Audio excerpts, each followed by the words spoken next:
Listen, watching Legally Blonde with adult eyes made me realize that they really played in my girl Elle's face.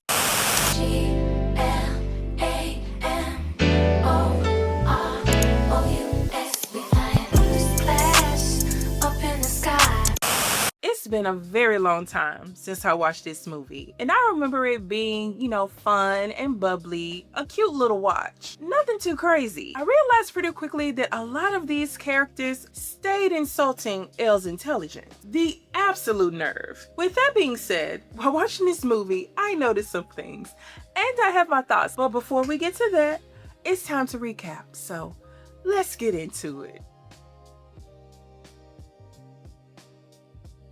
Now, before we even start with this movie, there is something so nostalgic about seeing the early 2000s fashions. The hairstyles, the clothing, the nail polish, the magazines. Tell me why we were reading Cosmopolitan magazine at our age. What were we trying to learn? But tell me why every month I had a brand new issue. The Clinique Happy perfume, I just miss this time. It's just so nice to look at. Anyway, as the movie starts, we meet Elle, and Elle is very popular. She's the it girl on campus. That night, she was having a romantic date with her boyfriend Warner, and she and everybody else around her thought that night she was going to get engaged. All of her girlfriends were very excited and just hyping her up for the night. To prep for the night, she goes to a boutique to try to find something to wear. While she's there, one of the sales associates spots her and thinks that she spotted an easy lick. That wasn't the case. And you didn't just get it in. I saw it in the June Vogue a year ago.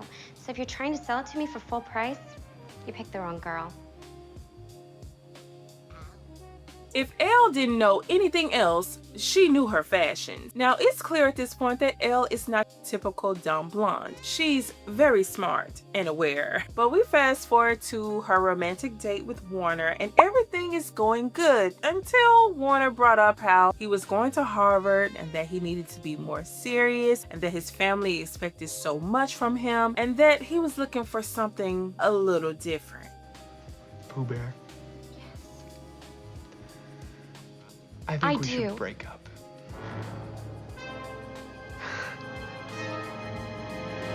What?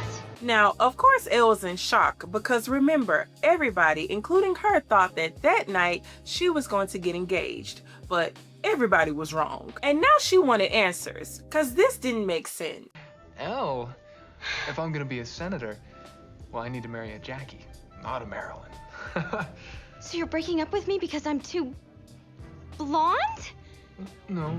Listen, homegirl was stressed. She was hyperventilating in this restaurant. Yet and still, Warner kept twisting his knife. Well, I do love you. I just can't marry you. You have no idea the pressure that I am under. My family has 5 generations of senators. My brother's in the top 3 at Yale Law. And he just got engaged to a Vanderbilt, for Christ's sake. She was so upset with Warner that she didn't even want to ride in a car with him after. And he kept on listing all these superficial reasons why they couldn't work. She wasn't serious enough. He needed to be with a brunette or with a Jackie. And how East Coast expectations were different. But Elle didn't understand any of this. All of this was just superficial reasons to her. And unfortunately, she had to do the walk of shame back to her dorm room. News spread fast, and Elle pretty much stayed to herself and stayed locked in her dorm for weeks. Elle wouldn't budge until her friends Serena and Margot came by and made her go out and get a manicure. But the good thing was, I guess, was that the manicure came with clarity. While at the salon, she began looking at magazines, and in one of them she saw a picture of Warner's brother with his new fiance. And then it was here where she got an idea. She was going to try to get Warner back. And how was she going to get him back? She was going to try to get accepted to Harvard. So she ran this by her parents. They were confused. She ran this by her school counselor, and she was confused too. But she still told her how she could make this happen. But while Elle did have a 4.0 GPA, her major was in fashion. And being that Harvard was highly competitive, she needed to be on her P's and Q's. So her counselor pretty much told her what all she needed to apply to Harvard, which included taking the LSAT. Now, this was a lot to get back with the man that didn't want her, but hey, Elle was down to do it, and her friends were down to help. So all her friends, including her sorority sisters, band together to help her study for the LSAT and create this video for her application. As president of my sorority, I'm skilled at commanding the attention of a room and discussing very important issues. It has come to my attention that the maintenance staff is switching our toilet paper from Charmin to generic. All those opposed to chafing, please say aye. I'm able to recall hundreds of important details at the drop of a hat. Hey, Elle, do you know what happened on Days of Our Lives yesterday? Why, yes, Margot, I do. I feel comfortable using legal jargon in everyday life. I object. Lucky for Elle, she did well on the LSAT, which wasn't a surprise because the girl was smart and dedicated. Listen, even though Harvard was this serious place full of brunettes, old money, and privilege, these men fought hard for Elle to be accepted. Her list of extracurricular activities is impressive.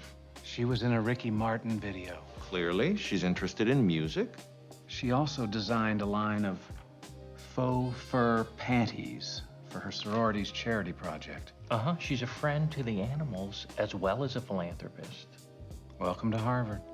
I guess they knew that Harvard needed a little bit of sunshine. Who knows? But Elle was accepted to Harvard. So we fast forward to Elle arriving at Harvard, and she immediately stuck out like a sore thumb. She tried her best to be her usual bubbly self, but it wasn't received well. And it was here where we meet some of her peers. We meet David, who was a little off. He was a little weird. We met Enid. I didn't like Enid. Despite everyone's reactions to her, Elle was still super excited to start her new life at Harvard. As she walks the halls, she notices Warner and walks by him, and he spots her. And Warner was shocked because he thought he left her in California. I'm sorry, are you here to see me? I go here. You go where? Harvard. You got into Harvard Law? What, like it's hard?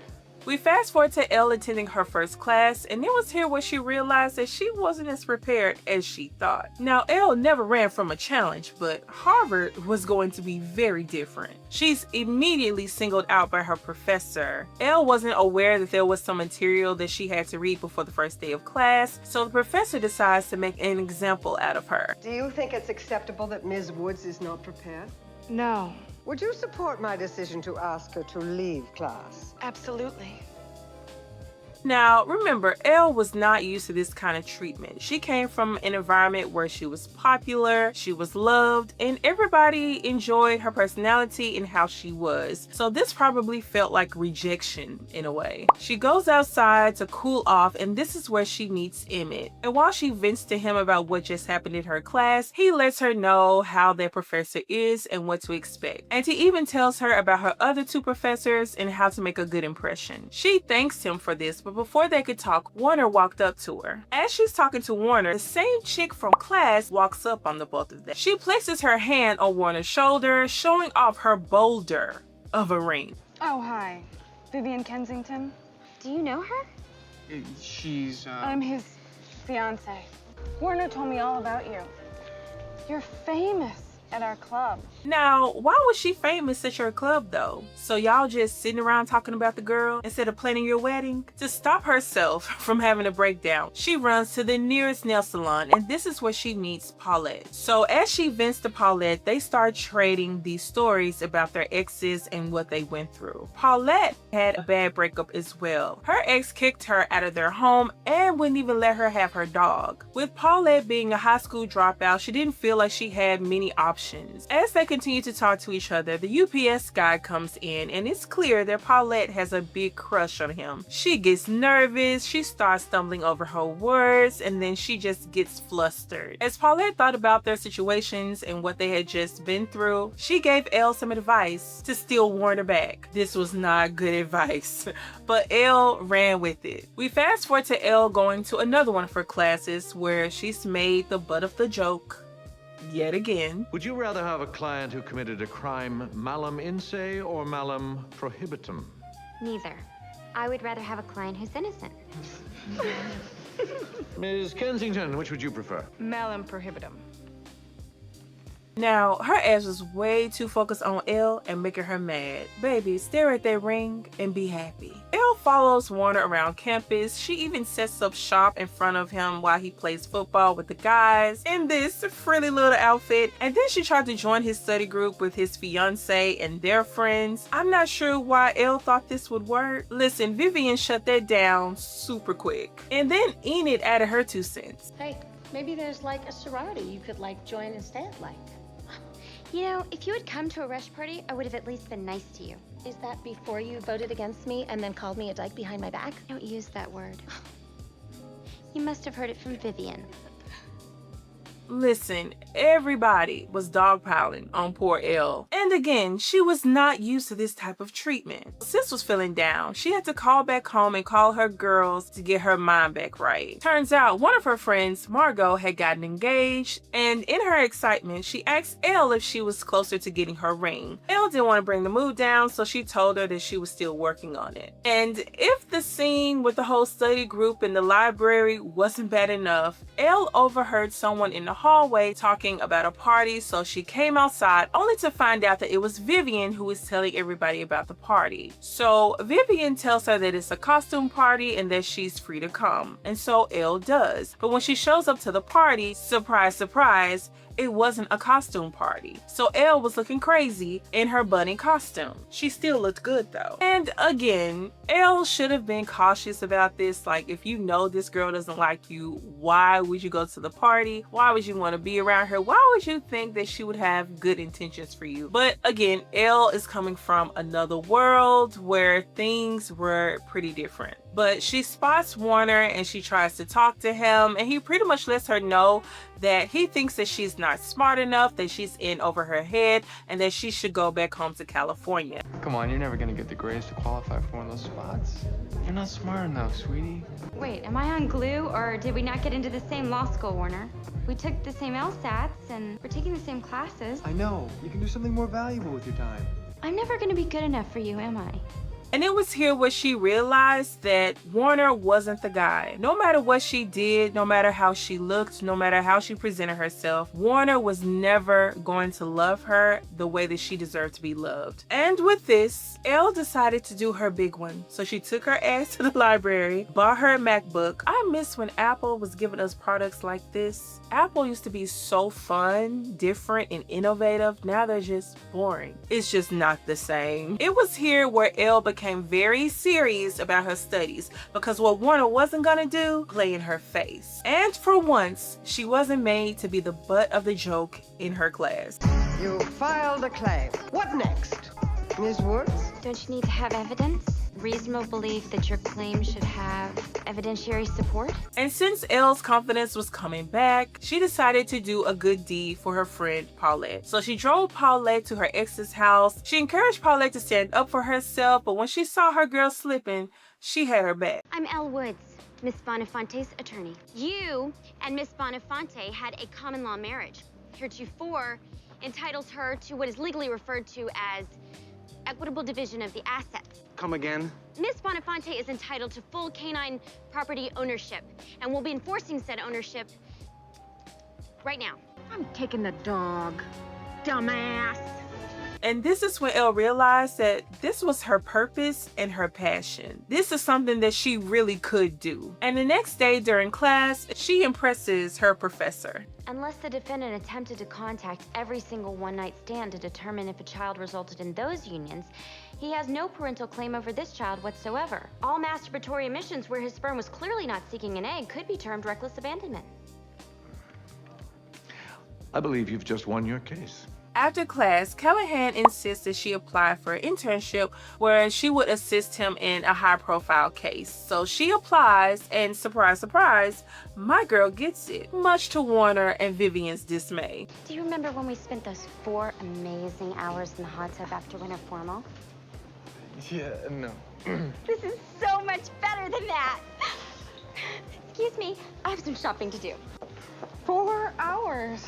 Now, despite how things started with Vivian and Elle still managed to try to keep things cordial, and she even complimented her outfit. See, Elle was many things, but she never was a hater, unlike Vivian. We'll get there. And plus, Elle wasn't even worried about Warner at this point. Callahan briefs everyone about who they'd be defending, and it turns out that this was someone that Elle knew pretty well. Brooke was a popular exercise guru, and she was also her soror, and she was accused of killing her husband. And Elle immediately knew that this could not be true. I just don't think Brooke could have done this. Exercise gives you endorphins. Endorphins make you happy. Happy people just don't shoot their husbands. They just don't. So Elle and her classmates meet Brooke, and it was very clear that Callahan thought Brooke was guilty. As they were leaving, Brooke recognized Elle, and Elle reintroduced herself. And Brooke began to feel a little bit better, knowing that Elle was on the case and had her best interests at heart. We fast forward to Elle and Paulette hanging out at the salon again, and the UPS guy stops by yet again. Now this time, Paulette had a package she had to sign for, so she was forced to talk to him. She was so nervous that she didn't really say much. So to give her a little bit more confidence, Elle shares a technique, the bend and snap. I think I dropped something on the floor that I need to pick up. So you bend and snap. Listen, if I tried to do that now, baby, I would surely pop something out of place. I'd go down one way and come up totally different. As they continue to talk about Brooke's case, Callahan still insists that Brooke did it. He doesn't even consider Brooke's alibi, doesn't even consider that another person could have done it. It was very clear that Callahan didn't really respect women, and he made poor Vivian his personal assistant. He treated that girl like she was his servant. While Elle believed Brooke didn't do it, Callahan insisted that they needed an alibi. So Elle visited Brooke in jail to talk to her and let her know that they really needed an alibi in order to defend her. And while Brooke knows that this alibi is important to give, she just couldn't give it. And she had a good but messed up reason not to. On the day of Hayworth's murder, I was getting Huh? liposuction! Oh God! No. I know I'm a fraud! And Elle, being the good person that she was, vowed to keep this alibi a secret, even though it would make it incredibly hard to defend her. Yes, I went to visit her. What the hell do you mean you went to visit her? I went to get her alibi. It's really good. Well, great. What is it? I can't tell you. Why the hell not? Because I promised her I'd keep it a secret, and I can't break the bonds of sisterhood. Screw sisterhood. Now, Warner tells Elle to think about herself and her future and to give up the alibi, and this rubbed Elle and Vivian the wrong way. They both could see at this point that Warner was a sleazeball. They learned that Brooke's husband's ex-wife was at a spa, so Elle and Emmett go to visit her and to ask her some questions. The ex-wife ends up feeding into the theory that Brooke killed the husband. Her daughter, Chutney, has suspected that Brooke and the Cabana boy were fooling around. Emmett encouraged Elle to use her superpower as a blonde and use it for the greater good. As Elle walked back to her dorm, she noticed David struggling talking to the ladies, so she decided to help him out a bit. Why didn't you call me? I'm sorry? Sorry for what? For breaking my heart or for giving me the greatest pleasure I've ever known and then just taking it away? So, when did you want to go out? Later that night, Vivian came to Elle's room to get some materials to go over from the case. They sit and they talk a little bit, and Vivian even gives her props for not telling Brooke's alibi. But then the subject of Warner came up. And then we find out how Warner really got into Harvard. Did you know when he first applied? He got waitlisted. His father had to make a call. You're kidding. Hey. So while this bastard was telling Elle that she wasn't smart enough or serious enough or didn't fit the East Coast aesthetic, his ass barely got into Harvard. Make it make sense. So the first day of the trial begins, and listen, Chutney, the ex-wife, and the Cabana boy got on their stand and lied. They all committed perjury on their stand. We fast forward to the UPS guy going back to the salon, and this time Paulette was ready. She was feeling confident and she was ready to test out her new move, the bend and snap. And bend and snap she did. After this tragedy, she tells Elle what happened, but as she's talking to her, the Cabana boy cuts her off in line, and this kind of ticks her off, so she starts tapping her shoe, which pisses him off. Don't stomp your little last season Prada shoes at me, honey. Enrique is gay. What? While Callahan dismissed Elle and her suspicions, Emmett takes her seriously and tells her that he'll do something about it. And when Emmett questioned Cabana Boy on the stand, the truth came out. And how long have you been sleeping with Mrs. Windam? 3 months. And your boyfriend's name is? Chuck. Right. I was confused. Oh. You see, I thought you said friend. Chuck is just a friend. Oh, okay. You bitch! And instead of Callahan finally realizing that Elle knew what she was talking about, he decided to be a bit of a perv. He called her into the office and pretended to thank her for following her tuition and being a good member of their team. And then he did this. Knowing exactly what you want and how far you're going to get. Far will Elle go. So everything you just said? I'm a man who knows what he wants. And I'm a law student who just realized her professor is a pathetic asshole. And then here comes Vivian with her hating ass. You almost had me fooled. Oh, maybe you should sleep with the jury too, then we can win the case. As Elle was leaving, she ran into Emmett, and Emmett could tell that she was pretty upset, so Elle told him what happened. She began to doubt herself and her capabilities, but Emmett urged her to stay. Yet and still, Elle decided to leave. At this point, all the confidence that Elle had built withered away, and she felt so defeated. So she packed up all her things and went to visit Paulette at the salon to say goodbye. And while she was there talking to Paulette, one of her other professors overheard their conversation, and she urged Elle not to give up. If you're going to let one stupid prick ruin your life, you're not the girl I thought you were. Since Elle was now off the case, Vivian and Emmett visited Brooke in prison. And listen, Vivian couldn't wait to bring up what she thought had happened, but Emmett shut that down real quick. If he doesn't trust me, why should I trust him? Ask Elle, she looked pretty cozy with him last night. No, you don't even know what the hell you're talking about. Callahan hit on her, so she quit. I feel terrible. I made a huge mistake. Not too much on his girl. And now that Vivian knew what really happened, she felt bad, as she should. So they all got together to pull a fast one on Callahan. Brooke fired him as her lawyer and hired Elle to be his replacement. Listen, Reese's hair in this scene, chef's kiss. While Callahan tried to put up a fight, this other lawyer was hella excited. She thought this was going to be an easy win. Paulette and Elle's friends from California came through to support her during her first trial. Elle, we came to see your trial.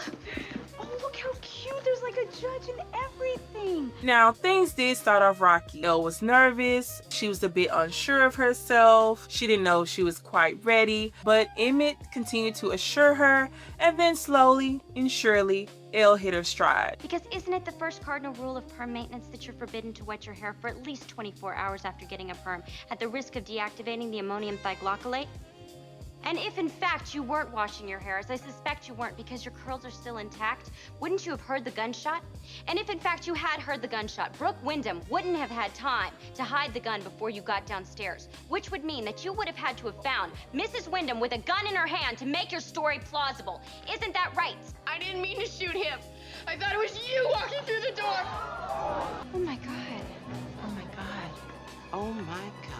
So after winning Brooke's case, here comes Warner trying to be all up in Elle's face. And if he thought Elle was going to be a fool for him again, he was dead wrong. You are the girl for me. I've waited so long to hear you say that.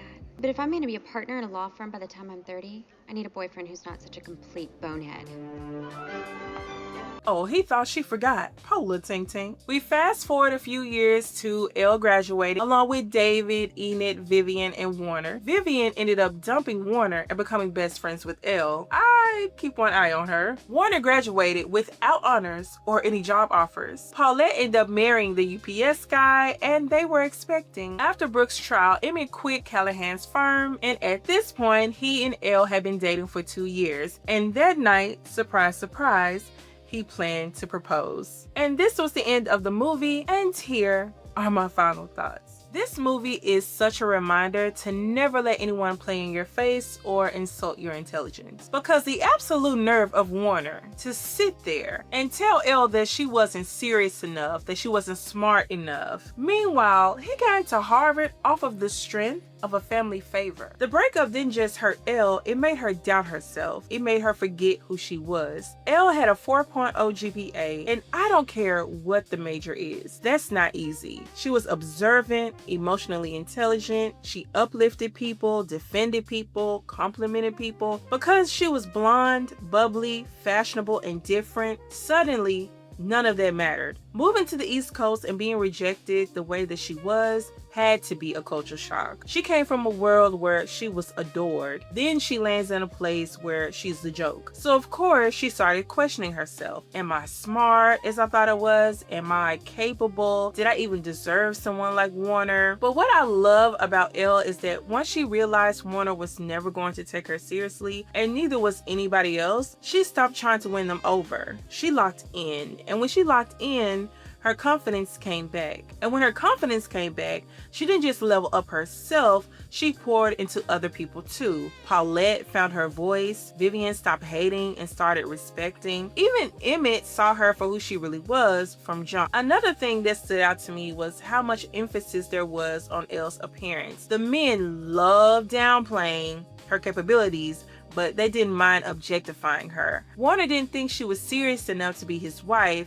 but he had no problem spending 4 hours in a hot tub with her. Callahan didn't think she was capable in court, but he had no problem trying to fill her up in his office. Harvard didn't initially see her as serious, yet that bikini video had them reconsidering real quick, even though she had a 4.0 and passed her LSAT. Never let someone define your capability based on how you look, how you talk, how you move. Opinions only have power if you hand it to them. And Elle stopped handing hers out. Listen, Legally Blonde is funny, it's nostalgic, it's pink and bubbly, but underneath it all, it's about knowing who you are and not shrinking for anybody. Anyway, that's it for this review. Please like, comment, and subscribe if you haven't already. As for the next recap, all I'm gonna say is 1995. This is an iconic movie that consists of a makeover, some questionable matchmaking, and a girl who thought she could control everything. As if. See you next time, you guys. Bye.